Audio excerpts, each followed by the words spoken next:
Assalamu alaikum. Good evening. Excellencies, ladies, gentlemen. First of all, I would like to thank the organizers of this event for their valuable efforts in bringing this amazing group of people together to talk about something so valuable, so important, especially today. Their efforts are needed today more than ever. We hear a lot of talk about uncertainty. We hear a lot of talk about living in trying times. A lot of people are talking more about conflict, about war, about what's dividing us. But very few people are talking about what actually puts us together or brings us together, the things that we share. I'm supposed to be talking about peace, but before I talk about peace, I need to first talk about conflict, about the differences that divide societies, especially the communities where I work.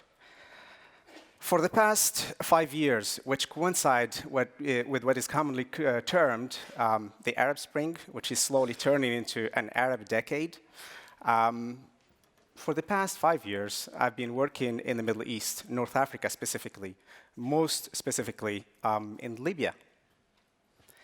Today, when you hear talk about Libya, all you hear talk about is war, is conflict, is the fighting between different groups. Rarely do you hear about the initiatives that take place within the communities, what happens between the people. It's very hard to imagine unless you are on the ground. It's hard to imagine the state of affairs in communities where the state has completely collapsed. The social contract that bonded people together is no longer existent. The hospital doesn't work. There are no police. Nobody's going to say anything if you run a red light. There is nobody to turn to. So what we hear about could actually be worse, yet it's not. And the question is, why? These are communities that have agency. These are communities that have bonded together to make a change, away from all the hoopla of the international media, all the negativity that we hear about. Throughout my experience over the last 5 years, I've seen communities bond together to avoid conflict. Communities in Libya, for example, where they have come together to make sure that they stay away from the national level divisions, from the things that are causing a lot of chaos in the country. I'll give you the example of one particular woman about 2 years ago that I've run into in a conversation, in a consultation. She had a neighbor that was like family to her. Their kids would go between the houses. They come from this door, they go into this door. They sleep, they share the same bedrooms. They eat sometimes if they are in their neighbor's house. They stay over the table for lunch, for dinner. Then the conflict erupted in 2011. The two families belonged to two different groups, two ethnic different groups. Suddenly, the bonds were broken. They no longer talk to each other. They no longer visit with each other. And this woman, for almost 2 years, said to me, I feel like I've lost a limb. I feel like a disease has struck me. I think about it every day. Yet they never made an attempt to connect because of all the things that are not internal. It's not about them. It's how the impact of the society as a whole forces them to think that this is how they're supposed to behave. They are supposed to dislike each other, to hate each other, yet live next to each other. We had a long conversation, and a couple of weeks later, I hear back from her. She actually took the initiative to go back and knock on her neighbor's door and say sorry. She said sorry for nothing, but she said sorry for the 2 years they haven't been talking. That simple gesture spurred a movement within the community, a movement that was driven by women. Women coming from different groups, This is a town I'm not going to name, but women come from different groups, different ethnic groups who absolutely hated each other. While the men were fighting, the women were getting together, trying to find solutions, trying to pressure their own husbands to stop the fighting. And it worked. These are efforts by the community. There is also the story of another community where different communities, where the youth, they belong again to different ethnic groups. They have historical differences, some of them dating back over 100 years, but they all resurfaced in 2011. Because of these differences, there is an abundance of weapons, a complete collapse of law and order, no security institutions. These communities fight against each other, villages, tribes. A group of young people decided to organize a football tournament between the villages. As you can imagine, it's a recipe for disaster when you have such challenging environment. They called on another community that has always been considered as a neutral community.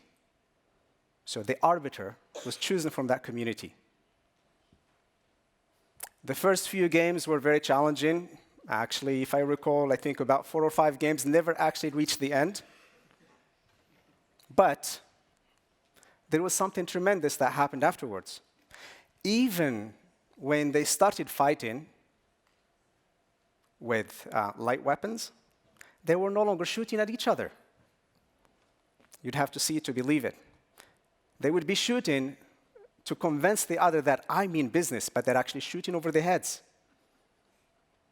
So you see you hear a lot of sounds of weapons, but you see no damage. There are no casualties.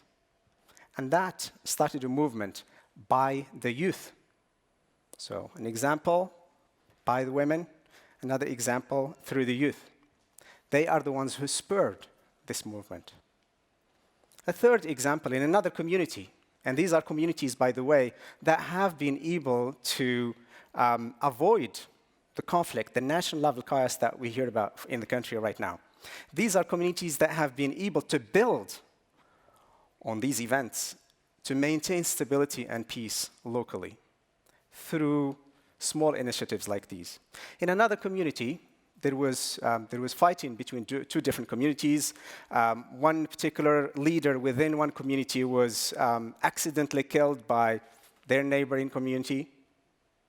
So naturally, given the nature of youth and the abundance of weapons, as I mentioned before, all the youth from the other community decided to get their weapons and attack the other community, their enemy.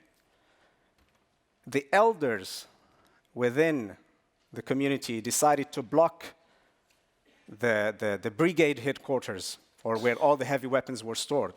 They literally lay down on the ground, controlling the passages, the areas where all the technicals, the pickup trucks that you see with anti-aerial guns, the 14.5 machine guns, they blocked the space with their bodies. Now imagine, this is a community that has very strong traditions of hierarchy, of respect for the elderly.